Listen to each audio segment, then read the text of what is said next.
Alright, gang. Got a nice little stack of comics to talk about today to review. We are starting out with Bloodshot. Black, White, and Bloodshot number 2. This is still holding strong. Nice little variety of stories. See if I can remember what these stories were about. I better put my glasses on and see what I got to read here. Starting out with... Oh, they give you a nice little Project Rising. Bunch of information about the nanites inside the cover. Get you all that information to get going. If you don't know nothing about Bloodshot, you can find out about his applications of the nanites, what they do, what their medical capabilities are, their dangers, all that stuff. But we start out with the story of a character just kind of looks like a hobo out in the street. We're not going to get the story name on this one. He's just a character trying to trap Bloodshot, and it's called Rift by Kevin Van Hook and Martin Casanova and Matthias Tamarchi. But you kind of get someone that knows what's up with Bloodshot. It's kind of like a future representation of Bloodshot and a past one. Kind of like went through a vortex, doesn't belong here. You got this hobo-like character that he sees first, and then he notices this other Bloodshot character, kind of younger version of himself, and they're doing some back and forth banter and stuff. But then the hobo-like character, there's a bunch of military men that show up and stuff. A hobo-like character does some things to try and deal with the newer Bloodshot and put him where he belongs. But interesting little story. This next one, what the heck is the name of it? This one was a trip. Got all the names at the backs of the stories instead of putting them at the front. And if you're going to do that, you might as well make it manga, so we're reading it in manga format. This is called Patterns by Shintaro Kajo, Martin Casanova, and Matthias Tamarchi. But we have a variety of Bloodshot images during actions where you'll see side by side. You'll see one room with a Bloodshot being killed, one room with a Bloodshot killing the other person instead. So you're seeing side by side views of all these different Bloodshots going through, repeatedly doing these different things, and you're finding out that it's just a huge room full of all these characters constantly doing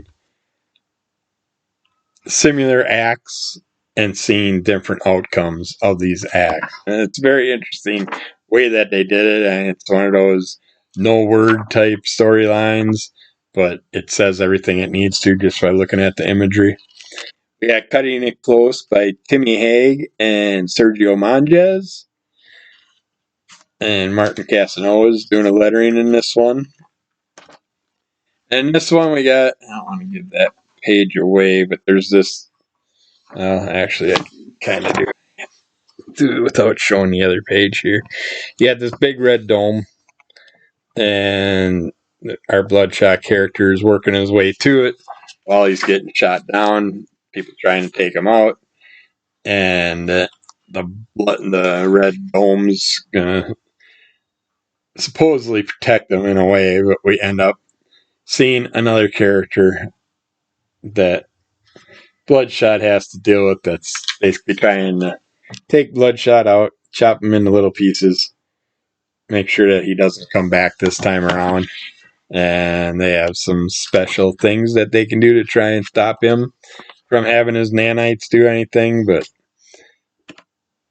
yeah, read it, check it out, see what the outcome is. But I really like this character. He's been fun. They've done a good job with these so far. But like some people have said, some of the black, white, and red storylines have kind of lost their enjoyment. They're starting to put too many of them out again. This one, we got Crossfire. This was one I picked up from a claim sale. I'm pretty sure it was through Aaron's. This is issue 8 of Crossfire. Didn't know nothing about this character. Wasn't too big on this because it starts out with you kind of get a visual of two different kids. One that watched his cartoons and fell in love with cartoons and decided to draw cartoons. That hit my battery, my power supply because the battery's dying.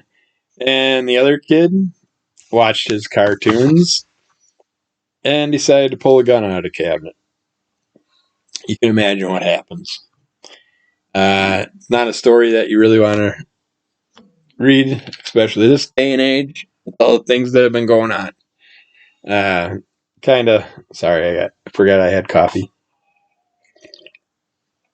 I haven't had any today, and I just did a video before this and totally forgot about it. It's starting to get cold, and I can't have that. I definitely want to get some warm sips in. So sip them if you got them. Swig them if you got them. Baltazar would say. But yeah, you get that depiction, and then you get a storyline based off these two characters. Seeing what's going on, seeing what the Crossfire character can do to prevent certain things from the other character. We also have this interesting character that's been popping in and out, kind of like time traveling, jumping in and attacking certain people. And while all this is going on, we have Crossfire. I can't remember her name. What the heck? Rainbow. I knew it was like a hippy dippy style thing, but she can make people see images, see things, see snakes. His baseball bat turns into a snake when he tries to attack Crossfire. I like the characters in this. I like that they turn this. And the main reason I'm going to keep this one is because I want to read more about Rainbow. I'm hoping that I get some more storylines if I find some more Crossfire books with this. I doubt if they'll play off this storyline aspect with the other ones, but in this one, Crossfire, she never seen Saturday morning cartoons and stuff. Crossfire sits her down with a TV with a bunch of cartoon images. She gets obsessed with it, and we find out that there's an old lady teacher's like thing that's kind of like the cause for some of these issues with the kids.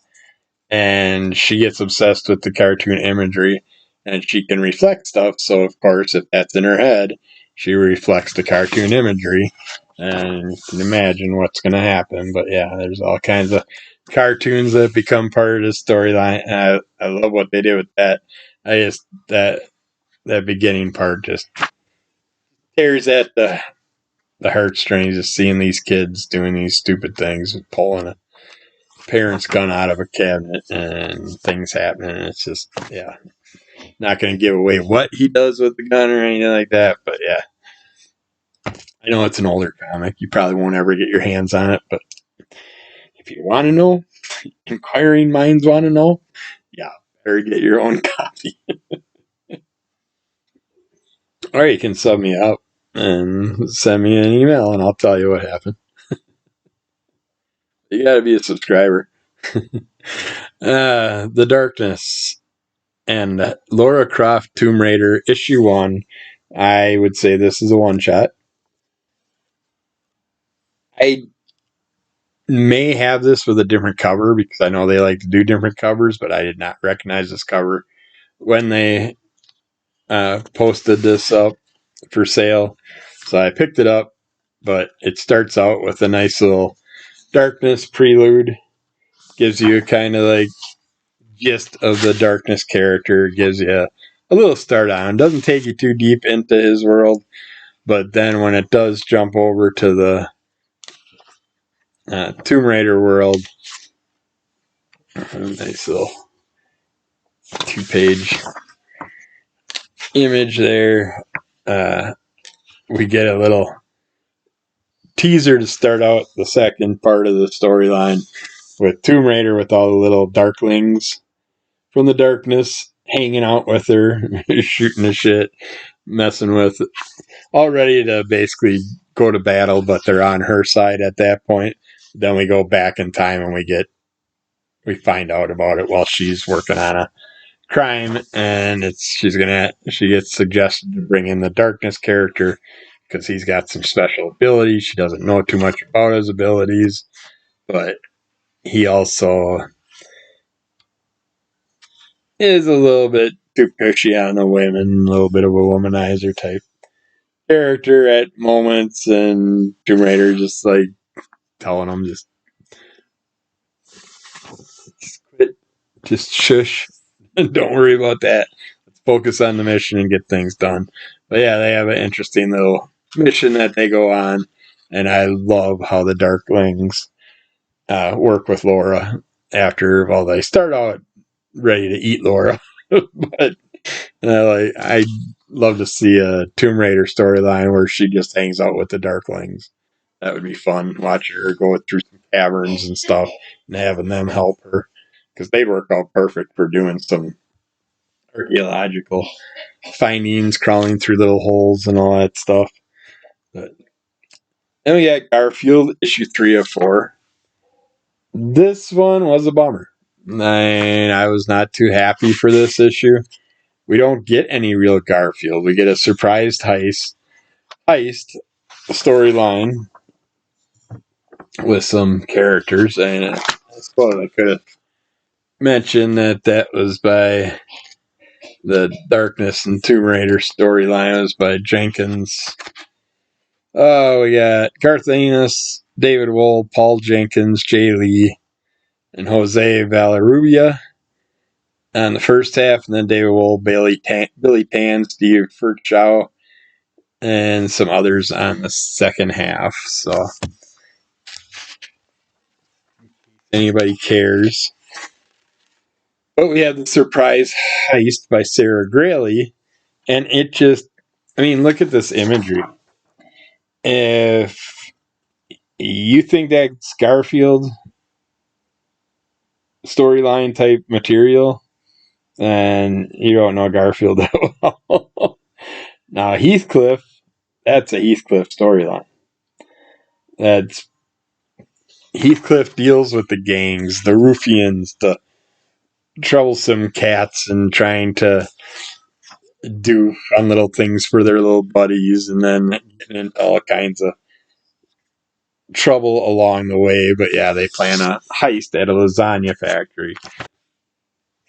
And you can imagine it wasn't a bad story, but I'm not even going to show it. The one panel that actually has Garfield on it is about the only panel that we get through this whole book. Both stories about Garfield. So that was kind of strange. It just did not feel like a Garfield book to me at all, because I'm sorry, every Garfield book I read was full of Garfield. And you'd have the Irma and all that, the other characters and stuff. Garfield was usually around. There wasn't too many side stories without him, but this second one is called Critter Talk by Brinson Thyme and Matt Proyes. And in this one, we have a pug character and a little dog character. They're kind of set up in this kind of like a laboratory. They're just sitting there, and some things go wrong. They kind of got themselves stuck together. In a way, you'll get it if you read the comic, but I'm not going to give it away. But they end up,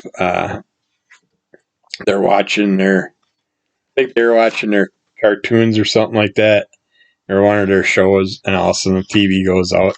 They're like, what the heck's going on? So they find out, they open up some stuff and find out that the rats are infesting the area, and lots of other rats come, and they got to deal with it. Rats mess with them in all kinds of ways. But not having Garfield in there, I haven't watched the Garfield movie yet. I gotta watch the damn thing. We got it on one of our platforms, I think. Maybe I'll watch it this week. I could be wrong. Maybe the new movie only has. Maybe it went off of Heathcliff, where they have a little Garfield segment, and then they jump over to a bunch of other random segments instead of focusing on Garfield. I hate these people. The telemarketers won't stop calling. They've been crazy ever since the election stuff.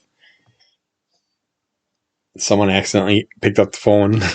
Now they're calling 3 to 5 times a day.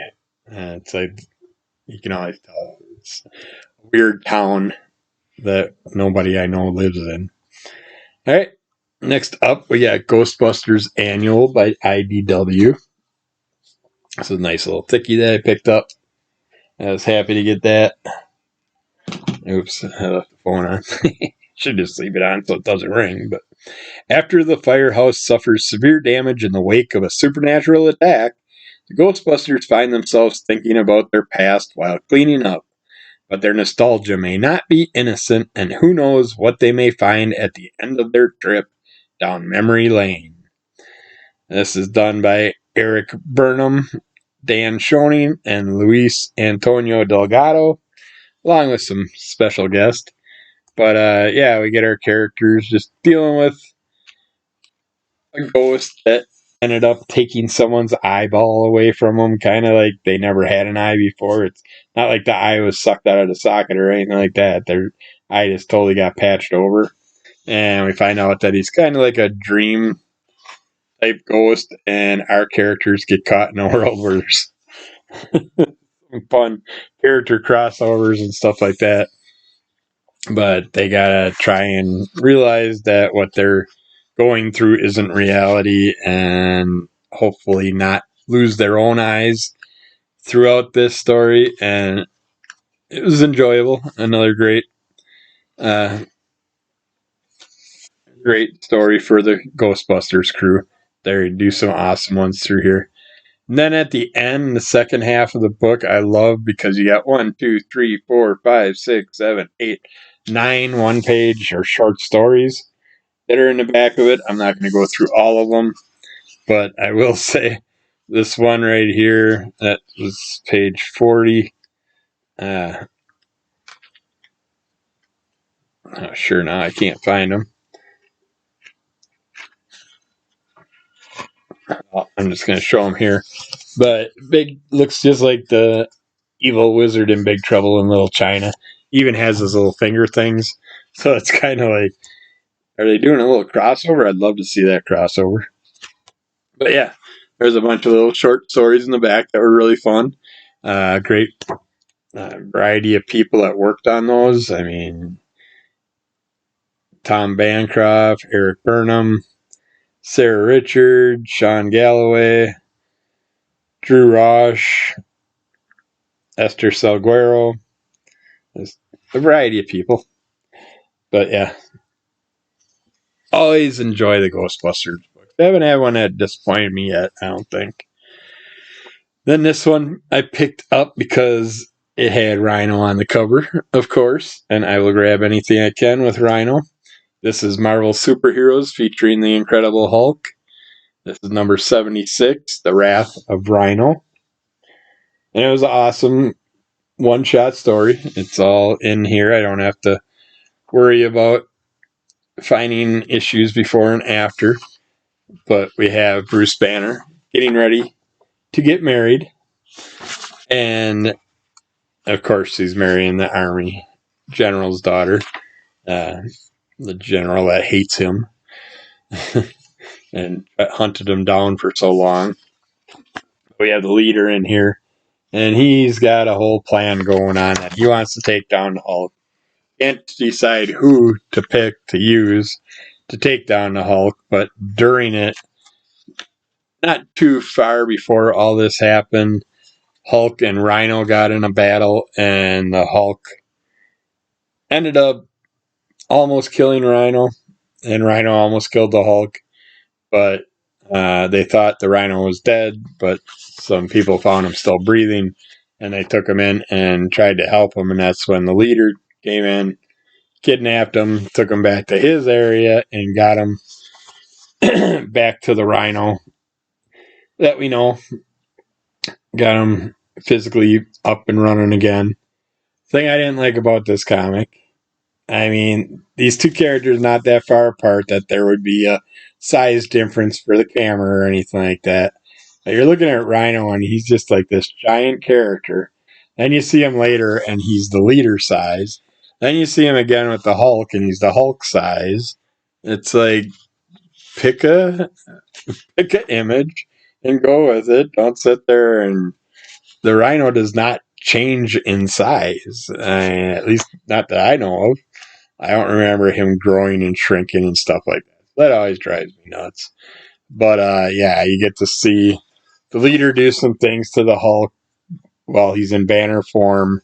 At this period, the Hulk has the banner brain, but the leader does some stuff to try and make his brain go back to the Hulk side when he's in Hulk form, and that way he'll trash the area and trash Rhino. But yeah, Rhino, of course, has his little aggravations and doesn't listen well. He's like me. I don't work and play well with others. I always get in trouble. So yeah, it was. I liked it. I really liked what they did with that. I'm glad I picked that one up, and I'm gonna keep picking up any Rhino stuff that I can. It was one of my childhood characters. I loved for the bad guys. So. Speaking of bad guys, this guy's a really bad guy. I gotta catch up on everything.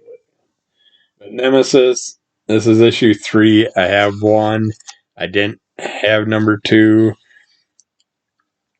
I know I ordered 4 and 5, but for some reason I missed out on like 2 and 3, I think.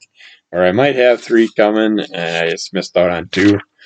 But prior to all this, Nemesis is supposed to be dead from the big game short story run that they did, where Nemesis basically was taking out all the superheroes, had a great plan, wipe everybody out. They couldn't do shit.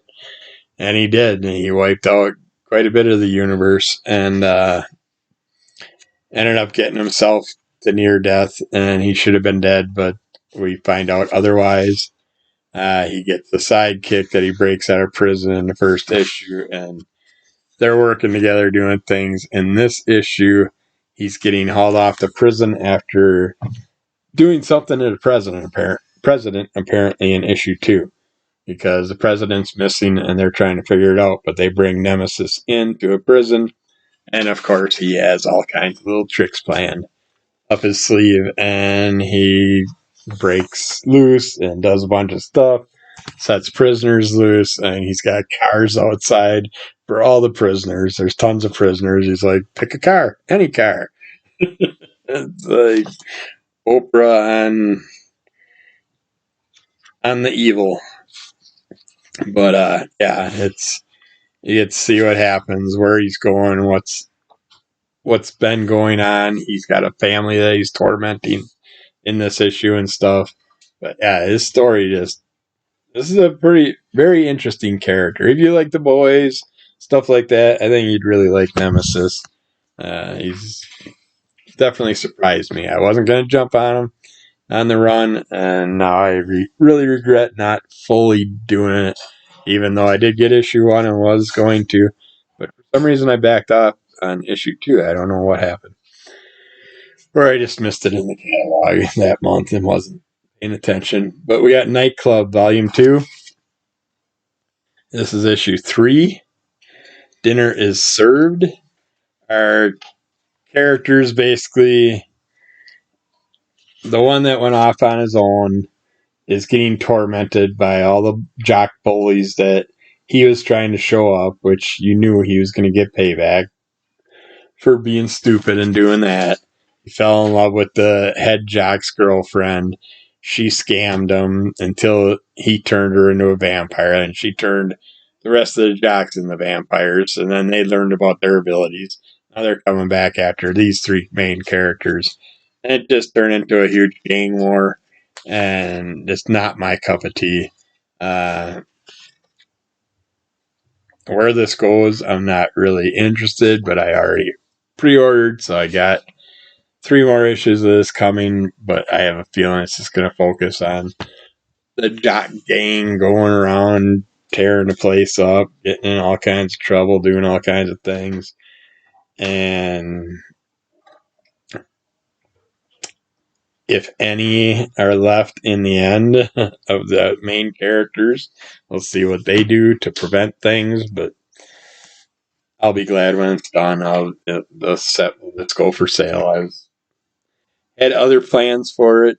I was going to do all the black and white covers and then have a certain colorist, color them for me. And, but now I don't care about the runs, so I'll just get rid of them and do something else. But a really great run. This is the penultimate issue. Spawn kills every spawn, number 4 of 5. So much fun. This one focuses on our little Spawn character, and he's being tormented by the little Violator character, and the little Violator character has all kinds of little Violator demons and stuff in there. As you can see, there's a tank full of little Violator piranhas. I just love these characters. They did such an awesome job with this run. I'm really bummed it's only 5 issues. I really hope they come back with some more concepts for this character and stuff. But yeah, him and the little Violator go back and forth. They're battling away. Then they also talk about what's going on with him and what he's doing. And of course, he's trying to take down Spawn and kill every other Spawn. And it's like, why wouldn't Violator and little Spawn work together? Well, you're going to have to read the story to see whether they do or don't, and why or why not they do or don't. And yeah, sadly, only one more issue left. I'd like to see in the final issue a bunch of the little clown characters, because we got them in this Spawn run, the last big Spawn run. I'd love to see those characters pop in also, but we'll see what happens.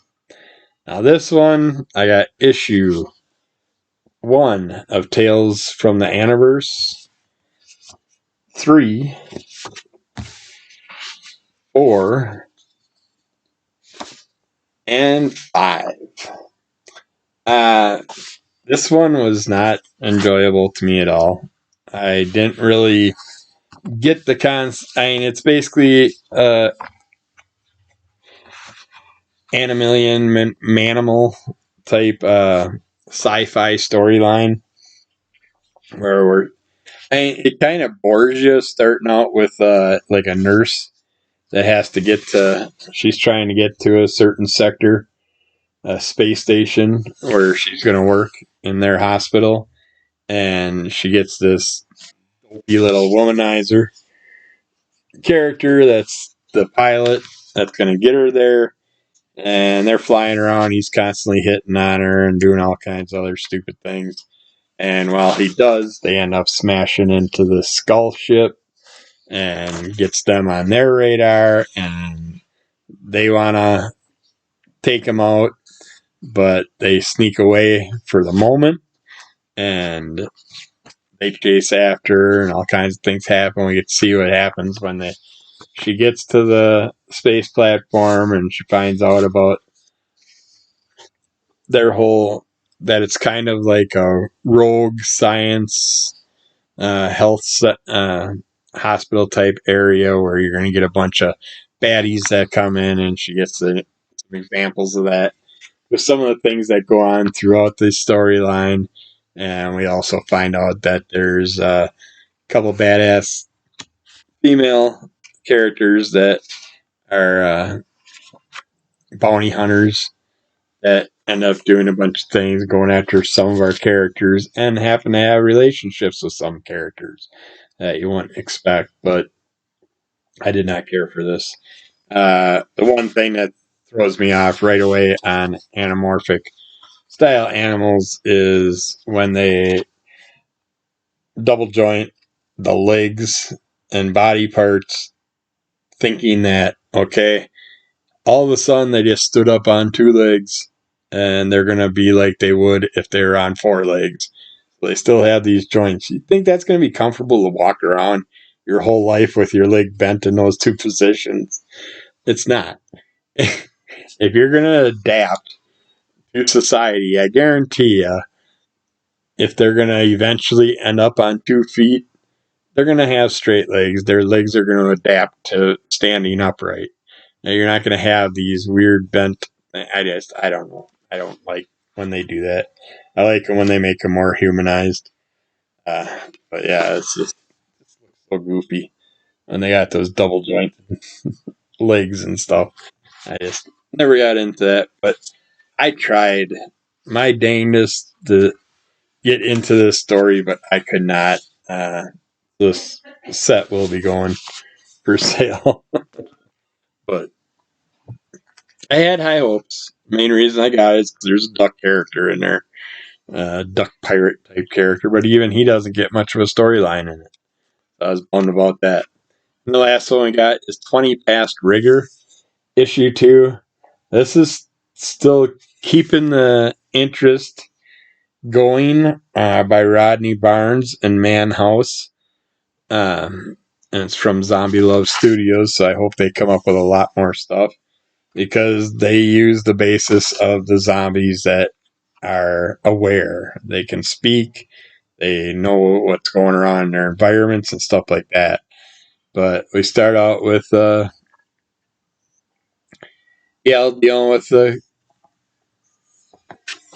kid and an adult that end up having some issues, and she's trying to help them. And when she sends them on their way, all of a sudden the kid turns on its ma, bites her, gets her zombified. We see a bunch of other zombies stalking down a character, calling his name out, telling him, "You just need you got to be part of us. We got plans for you."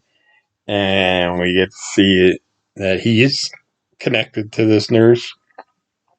Tries to get her to safety, tries to get himself to safety. At the same time, he's being stalked by quite a few zombies that knows what's going on.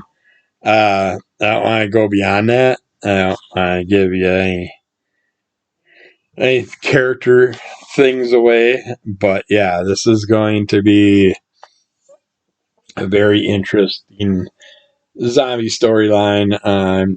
I don't even think it went. I think it only went 4 issues. I don't think it. And if this is issue 2, penultimate issue better be a banger, because we're starting to see the zombies group up and